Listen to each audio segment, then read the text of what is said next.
નમસ્કાર વિદ્યાર્થી મિત્રો, હું વિશાલ સર વાઢેર આપ સર્વેનું ખૂબ ખૂબ હાર્દિક સ્વાગત કરું છું આપની પોતાની મનગમતી યુટ્યુબ ચેનલ ઓશિયન કોચિંગ ક્લાસીસમાં. વિદ્યાર્થી મિત્રો, આજે આપણે જોવાનું ધોરણ 6 ની અંદર વિષય ગણિતમાં ચેપ્ટર 8 દશાંશ સંખ્યા. વાહ ભાઈ વાહ, નવું ચેપ્ટર શરૂ થાય છે આજે. એમાં પણ સ્વાધ્યાય 8.1, પણ ખાલી સ્વાધ્યાય 8.1 નહીં, એની સમજૂતી જોવાની છે પહેલા. ત્યારબાદ આપણે દાખલાઓ ગણીશું અને ક્રમ બાય ક્રમ બધાય સ્વાધ્યાય ગણીશું. પણ હા, 7મું ચેપ્ટર આપણે ભણાવ્યું છે ભાઈ. એ ચેપ્ટરના વિડીયો નીચે ડિસ્ક્રિપ્શનની લિંકમાં આપેલા છે, બરાબર છે? ત્યાં જઈને જોવાનું, મજા કરવાની અને સારામાં સારા માર્ક્સ લાવવાના. મમ્મી પપ્પા તમને એમ કહે છે કે વાહ બેટા વાહ, તું માર્ક્સ લઈ આવ્યો, એમ એવું કામ કરવાનું છે. ચાલો, વિડીયોને લાઈક કરી દેજો, તમારા મિત્રો સુધી શેર કરી દેજો, ચેનલને સબસ્ક્રાઇબ કરી દેજો. ચાલો જોઈએ, દશાંશ સંખ્યાઓ વિશે સમજીએ. રકમ ને એવું પછી આપણે ધ્યાનમાં લઈએ. ચાલો, રકમ પછી એટલે આપણે સમજીએ દશાંશ સંખ્યાઓ. તો દશાંશ સંખ્યા એટલે શું? તો મારી ભાષામાં એવું કહેવાય કે એવા અપૂર્ણાંકો કે જેનો છેદ એકડે મીંડે 10, એકડે 2 મીંડા 100 કે એકડે 3 મીંડા 1000 હોય. શું કીધું? 10, 100 કે 1000 હોય તેને શું કહેવાય? દશાંશ સંખ્યા કહેવાય. પણ શું? અપૂર્ણાંકનો છેદ. એટલે કે કઈ રીતની વાત છે? તો આ રીતની વાત થશે. જો 1/10. આ 1/10 એટલે કઈ રીતે? તમારી પાસે કોઈ ચોરસ બોક્સ જેવું છે, ચાલો, અને તમે 10 ભાગ પાડશો. 1, 2, 3, 4, 5, 6, 7, 8, 9 ને 10. પેલા 10 ભાગ ગણી લેજો કે 1, 2, 3, 4, 5, 6, 7, 8, 9 ને 10 ભાગ. એમાંથી કોઈક એક ભાગ હું લઈ લઉં છું. 10 ભાગમાંથી કેટલા ભાગ લઉં છું? એક ભાગને હું ખેંચી લઉં છું. એક ભાગ ખેંચી લીધો તો શું થયું? 10 માંથી 1 તો 1/10.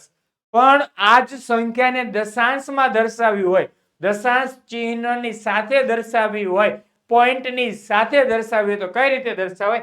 1/10 બરાબર 0.1.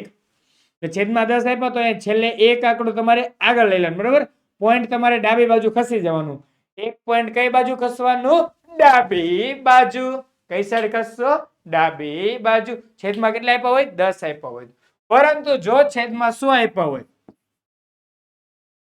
તો 0.01. છેદમાં શું આપ્યા? મતલબ કે કેટલા સ્ટેપ ડાબી બાજુ ખસવાનું? 2 સ્ટેપ, બરાબર? 1, 2. કેટલા સ્ટેપ? 2 સ્ટેપ ડાબી બાજુ ખસવાનું છે.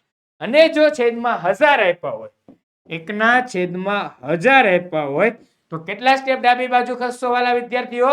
સાહેબ અમે ડાબી બાજુ 3 સ્ટેપ ખસશું. કેટલા? 3. 1, 2, 3. કેટલા સ્ટેપ? 3 સ્ટેપ ડાબી બાજુ ખસવાના.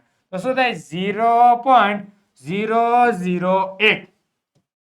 આવી બધી સંખ્યા હોય, 0.1 વાળી સંખ્યા હોય, એનું નામ દશાંશ રાખ્યું. દશાંશ. 0.01 વાળી સંખ્યા હોય, એનું નામ રાખ્યું શતાંશ. શું કામ? શતનો મતલબ થાય 100. 100 નો એક અંશ એટલે શતાંશ. છેદમાં 100 છે. 1000 ને કહેવાય સહસ્ત્ર. સહસ્ત્ર નો અંશ છે એટલે આને શું કહેવાશે? સહસ્ત્રાંશ. ક્લિયર? તો દશાંશ તથા સહસ્ત્રાંશ હવે કરવાની આની સરખામણી. કઈ રીતે કરવાની? ચાલો જોઈએ, દાખલા નંબર 1 દ્વારા સમજીએ. દાખલા નંબર 1 ની રકમ શું આપી છે કે કઈ સંખ્યા મોટી છે? મજાવી સંખ્યા મોટી હોય એવું ન હોય. તો 0.3 કે 0.4 કીધું તો 0.3 ને આપણે ફેરવી દેવાના અપૂર્ણાંકમાં. અપૂર્ણાંકમાં ફેરવશો તો કેટલા થઈ જશે? 3/10 કે 4/10. ઓકે, ચાલો, આવું થઈ ગયું. તો જો ભાઈ બંનેના છેદ સરખા આવી ગયા તો યાદ કરો ચેપ્ટર નંબર 7, સમ અપૂર્ણાંક, સમછેદી સંખ્યા. સમછેદી સંખ્યામાં શું હતું કે સાહેબ સમછેદી સંખ્યા તો અંશમાં મોટો તે મોટી સંખ્યા. સમછેદી છે 3 મોટા કે 4 મોટા? 4 મોટા. તો ઓટોમેટિક સંખ્યા કઈ મોટી થઈ ગઈ? 4/10. બોલો કે 3/10 લેસ ધેન 4/10. તેથી શું કહેવાય? 0.3 લેસ ધેન 0.4. ઓટોમેટિક કઈ સંખ્યા મોટી કહેવાય? કેમ કે જો 3/10 હતું 0.3, 4/10 એટલે 0.4. તેથી કઈ સંખ્યા મોટી કહેવાશે? કહેવાશે કે 0.4 એ મોટી સંખ્યા છે. ક્લિયર? તમારે આટલું બધું નથી કરવું ને, એકદમ શોર્ટકટ પતાવવું છે. તો તો હવેથી બધા દાખલા હું શોર્ટકટમાં ગણાવીશ. શેમાં ગણાવીશ? શોર્ટકટ. આ તમારી પ્રોપર મેથડ એક્ઝામમાં લખવાની પદ્ધતિ. હવે જે શીખવાડીશ MCQ ખાલી જગ્યા ખરા ખોટામાં પૂછાય એની પદ્ધતિ. ઓકે, મેં લખવાની પદ્ધતિ શીખવાડી. એકવાર હવે ડાયરેક્ટ આપણે ખાલી જગ્યા ખરા ખોટાવાળી. તો સૌ પ્રથમ પૂર્ણ સંખ્યા ચેક કરવાની. પોઈન્ટ પહેલાની સંખ્યા. શું પોઈન્ટ પહેલાની સંખ્યા સરખી હોય તો દશાંશનો અંક ચેક કરવાનો. કયો? દશાંશનો અંક. દશાંશનો અંક સરખો હોય તો શતાંશનો અંક ચેક કરવાનો. અને એમાં જે મોટું તે મોટી સંખ્યા, જે નાનું તે નાની સંખ્યા. ચાલો અહીંયા જોઈ શકો 0.07 કે 0.02. 0 સરખા, પોઈન્ટ પછી દશાંશ પણ સરખું. શતાંશમાં એક જગ્યાએ 7 એક જગ્યાએ 2. તો 7 મોટા કે 2 મોટા? 7 મોટા. તો કહેવાય કે 0.07 ગ્રેટર ધેન 0.02. તેથી શું કહેવાય કે 0.07 એ મોટી સંખ્યા છે. ક્લિયર? ત્યારબાદ નેક્સ્ટ દાખલા નંબર સી. 3 કે 0.8. શું કીધું? 3 કે 0.8. અહીંયા સંખ્યા જોઈને ખબર પડે સાહેબ 3 એ પોતે પૂર્ણ સંખ્યા છે. અહીંયા પૂર્ણ સંખ્યા 0 છે. તો 3 ને 0.8 માં કોણ મોટું હોય? 3 જ મોટું હોય. 3 ગ્રેટર ધેન 0.8. તેથી કહેવાય કે 3 એ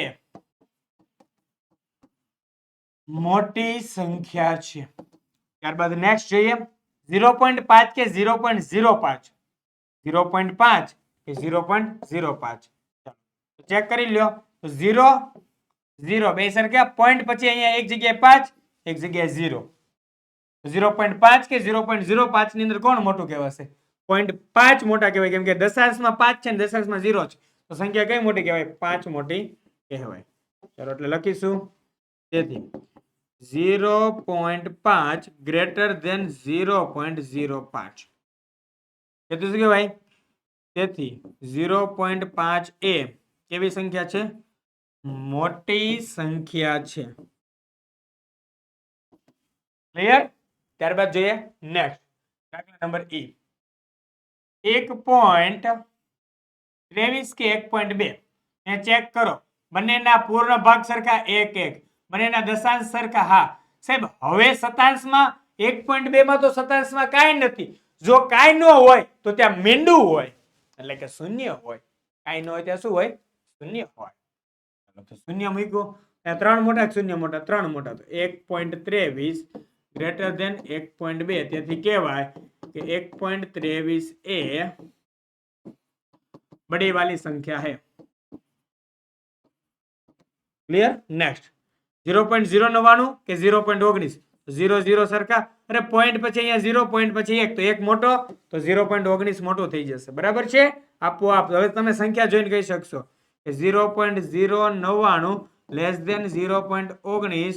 તેથી કહેવાય કે 0.19 એ કેવી સંખ્યા છે? મોટી સંખ્યા છે.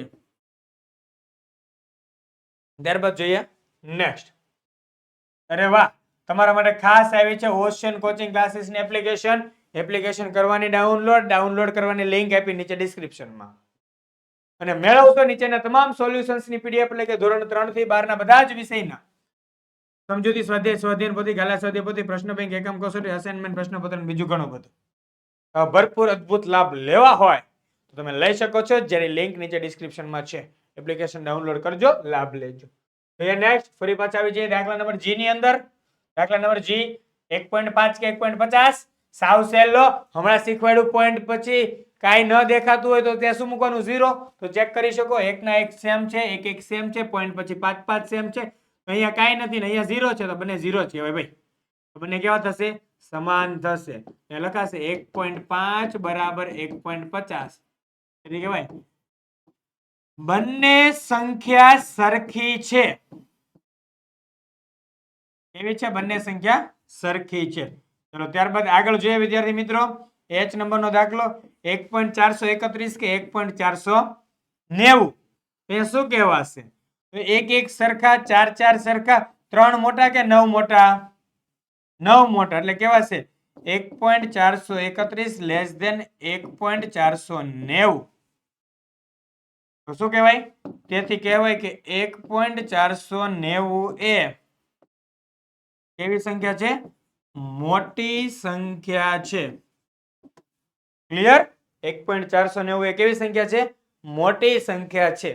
ત્યારબાદ જોઈએ નેક્સ્ટ આઈ હાવ હેલો 3.3 કે 3.300 શું આપ્યું? 3.3 કે 3.300 તો જોજો 3 સરખા પોઈન્ટ પછી બીજા 3 સરખા. સાહેબ અહીંયા કાંઈ નથી તો ત્યાં બે મીંડા મૂકી દો ને અહીંયા બે મીંડા છે સરખી થઈ ગઈ તો 3.3 બરાબર 3.300 તો તેથી કહેવાય કે આપેલ બંને સંખ્યા કેવી છે? સરખી છે. આપેલ બંને સંખ્યા સરખી છે.